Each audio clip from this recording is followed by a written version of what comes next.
د پارلمان تر ټولو ځوانه وکیله مریم سما څوک ده؟ ګرانو لیدونکو السلام علیکم. د پارلمان د وکیلانو په اړه به بیلابیل ساورئ. مریم سما د ولسي جرګې تر ټولو ځوانه وکیله ده. دغه مشهوره رسنیزه څیره د کابل ولایت د پارلماني ټاکنو په ناندریزو پایلو کې له دغه ولایت څخه ولسي جرګې ته بریالۍ شوې ده. خو مریم سما څوک ده؟ مریم سما د هرات ولایت اصلي اوسیدونکې ده چې هلته له زوکړې وروسته یې د ژوند لویه برخه په ایران کې تېره کړې ده.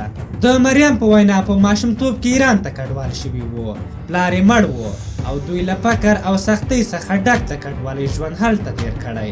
نوموړي د خپلو زده کړو ډېر کلونه په ایران کې تېر کړي، خو د 12م ټولګي د فراغت سند یې د هرات ولایت له یوې لیسې اخیستی.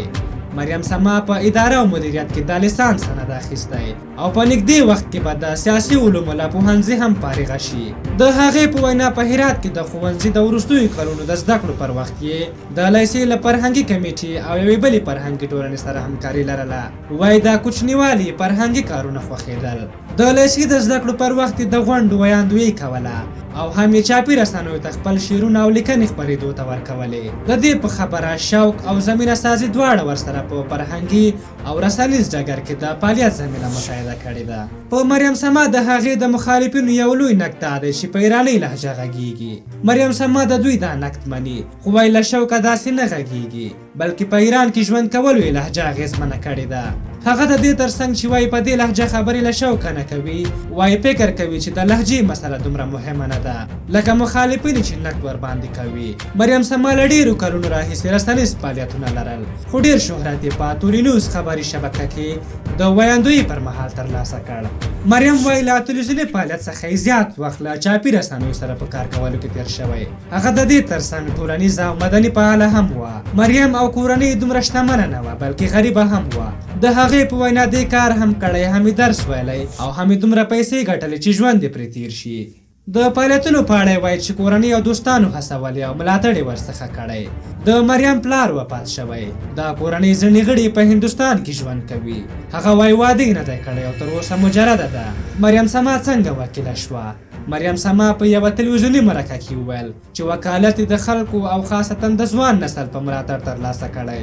د هغې په خبره د کمپاین پر وخت نه چاته پیسې او نه هم ډوډۍ ورکړې، خو منتقدین یې څه ښکاره او څه پټ هغه د ارګ د ځینو کړیو په ملاتړ وکیله شوې ګڼي. د ولسمشر مخکیني سلاکار حبیب الله احمدزي چې هغه هم له کابله ولسي جرګې ته نوماند و، په خپله ناندریزه مرکه کې په کینایي ډول په مریم سما باندې نیوکې لرلې. احمدزي د ارګ ځینې کړۍ د کابل او ټولو هیوادونو د پارلماني ټاکنو په پایله کې په لاسوهنې تورن او ویې ویل دا څنګه کیدای شي چې یوه نجلۍ د له هراته کابل ته راشي او د زرګونو په راخیستو سره د کامیابه شي.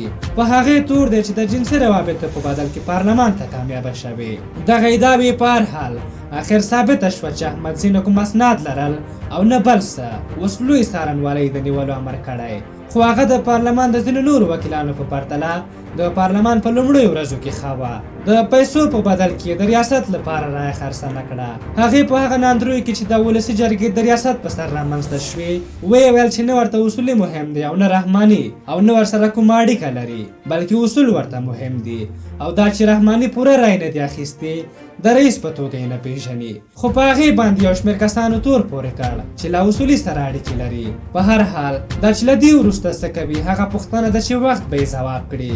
تاسو د مریم سما دې ژوندلیک ته په کتو سره د هغې په هکله څه نظر لرئ؟ خپل نظر مې راته په کومنټ کې ولیکئ. که زموږ دغه ویډیو مو خوښه شوې وي ضروري لایک کړئ. تر بلې ویډیو مو په لویه بخښونکي خدای سپارم. د الله په امان.